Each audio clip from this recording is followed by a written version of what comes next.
Hey, what's up? Today we have another unboxing video, and this is the highly anticipated Canon EOS R5. This is Canon's mirrorless camera, the new one. This is the second generation, kind of third generation, I guess, if you count the RF there. But this is the first professional grade R camera we've seen so far. As a disclaimer, this video is not sponsored. Canon did not send me this camera. No one gave it to me. I purchased it with my own money. I sold my EOS R and my 5D4 and upgraded to this. This is a nice high resolution still camera. Really excited about what this camera can do. And so without further ado, let's get into it. So again, this camera was not provided for me. I bought this camera. I did buy it at Midwest Photo Exchange, which has kind of been my go-to camera store lately. They didn't pay me to say this. They didn't do anything special for me doing this. They're just a little camera shop in Ohio, and they've got me some cool stuff. They actually got me my A10 Mini Pro that no one had in stock, and now they got me an R5 the day that they came out. They shipped this to me yesterday and threw in the overnight shipping, which is awesome. I'm really excited to have this right away. It's actually where I got one of my 1DX Mark IIIs, which I actually set up a second camera today. So let's get into this. Kind of usual black fancy packaging. Got our warranty card here. Got our manuals. First up, we got our battery. This should be an LPE6. I actually haven't read that much about the little details like this. We got our little gold sticker on there, which makes me think this is a Canon LPE6NH. Similar in form to the one from the 5D and the R and all that. Sometimes when I see these gold stickers on things, they kind of imply that, like, if you don't use these, this is like a genuine one. I always use real Canon batteries, but some people don't. LCE6, same battery charger from the 5D.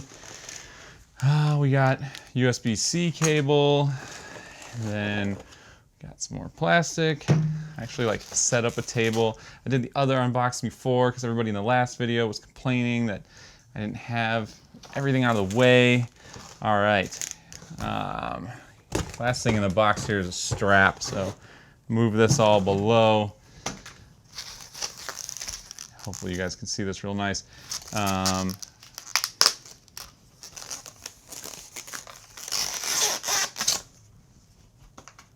ASMR there for somebody. So we have the R5. So this is the new one. This should look, it looks pretty similar to the R. As far as my first impressions, I've never held this camera before. Obviously it just came out yesterday, but I didn't get any like pre-prototype or anything like that. That I know some other people did. This feels really good. This feels a lot like my 5D4 I just got rid of. Really like that. The big thing is you'll see this now has the quick control stick like the 5D had. It's more similar to the 5D's control stick, or the 1DX Mark II's, I guess would be more accurate. So it's a nice chunky one, should be easy with gloves on, but it doesn't have the IR quick detection that the 1DX Mark III has, which I love. Nice big flip out screen. This actually isn't the biggest screen, but it's a decent sized screen here. It just kind of feels like a mix between a 5D4 and an EOS R, which is honestly exactly what I want it to be. We have dual card slots on this, so that's going to be the CF Express and the SD, which I know a lot of people will be stoked on, that you don't have to have CF Express cards for this. I actually switched pretty much everything to CF Express because I got two of the 1DX Mark III's now. But SD cards are obviously the industry standard, so those are super easy to get. Not the industry standard, but you know, standard. Everybody has those. The dials feel nice. AF on buttons where I want it. I've got my asterisk and my grid button. I'm loving the fact this has a little microphone icon, so that means you can do voice tagging. That is a big thing that even the 5Ds didn't have. For those that don't use voice tagging, well, number one, you're missing out. But number two, like when you're shooting sports or news or anything with like people where you need to get captions, which in the journalism world you do all the time, which I do it constantly, by able to hold down this button and record a voice tag, it makes it really nice because you can just record a note like a person's name, play in sports, Basically all that kind of information you have to put in your captions, you can do it right here recording. That's something even the Sony A9 didn't do, which is really insane to me because that's like a deal breaker for me on a journalism camera, which I know that's not what everybody does, but it's such a simple feature to add. The one big thing you will notice is there is no EF to RF adapter in this box. That is something you have to buy separate. So obviously this is an RF mount. That is Canon's newer mount system that is going on these R bodies. Pretty exciting. It allows you to adapt to a lot more different lenses. So for instance, I had some old vintage like M42 lenses I adapted to my EOS R. You can adapt Nikon F lenses, old FD lenses, but you can also go to like PL mount lenses for video making and all kinds of stuff. It really lets you open it up to anything you want, which of course you could do on other mirrorless bodies too, but it's nice to have that in a Canon body. All right, grabbed an old LPE6. Hopefully this will drive it without issue. See my top LCD going in, setting up my date. I can never remember if daylight savings time is on or off. I just know like spring forward, fall back. That's how I remember it, but that doesn't do, I'll have to figure that out later, I guess. If we go to the menu here, I don't know if you guys will be able to see much of this, but it's pretty standard fare. This is exactly what you expect from any 5D or EOS R or 1DX Mark III at this point. I mean, all the menu system is exactly the same. There's a ton of settings I would change in here. They used to actually have like a small, medium, and large RAW, which I actually wouldn't mind seeing coming back now that you have 45 megapixel cameras. I actually thought that would be on here. That's a little bit surprising. I would just say this is obviously just an unboxing video. This is everything that I want it to be right off the bat. I mean, this is the form factor. It feels great, nice, you know, grip in the hand, feels like a 5D, which is awesome. For those who don't know, this is a 5D replacement. So the 5D4 line is gone, I would assume. This is the 5D5, so to speak. And for that camera body style, this feels awesome. I mean, I really like the way this camera feels and looks. I love, like, we have this top screen, which is like an e-ink style top screen. I really like that. For those that haven't seen the other camera bodies, it's super easy to use. You can kind of like see your pertinent settings, like your ISO, your shutter speed, stuff like that. So this is obviously just a quick unboxing video. I'd hate to give any kind of thoughts or impressions on this camera right away, but I will address why I bought this camera and why I'm still shooting Canon. Obviously, like I said, I paid for this camera. Wasn't given it.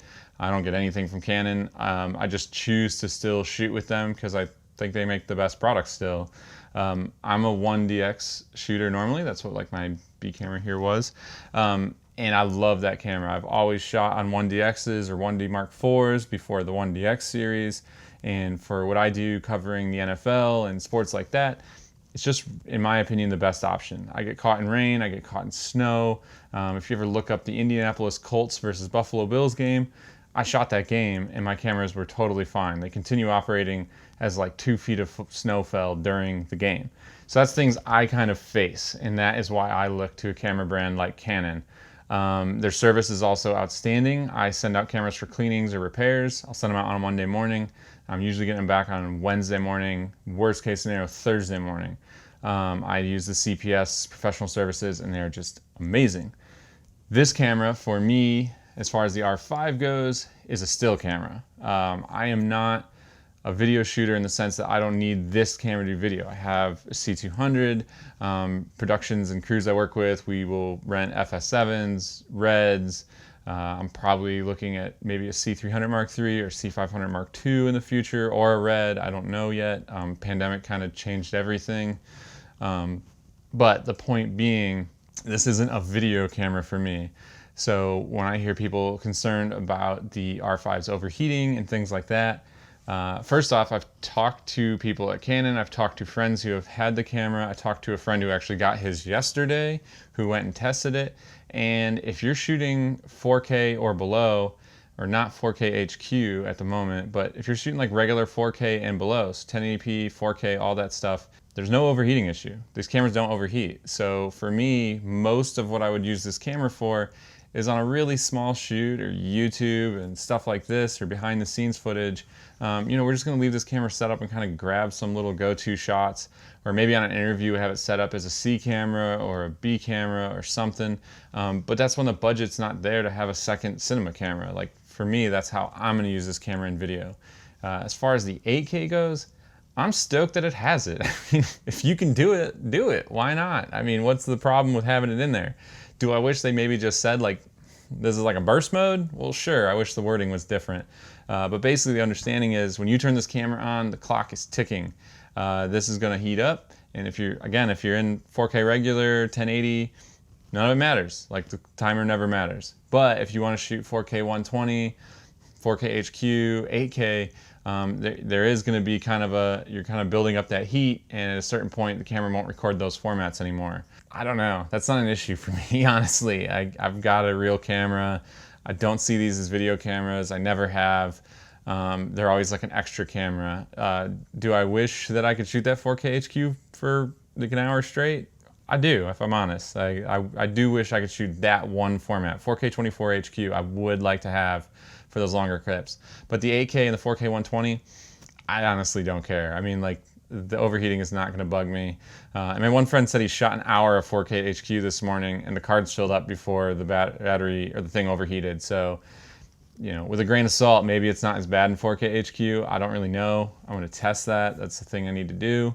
I don't actually have cards big enough to even record for more than a half hour of 4K HQ, I don't think, at the moment, so I might have to order some cards to test that. For me, this camera is a still camera. That's what I'm using it for. I do commercial work on both the photo and video side, and when I do those commercial jobs for photo, I really need to have that higher resolution, that higher quality, so we can make billboards, we can make bigger prints, we can do all of that stuff.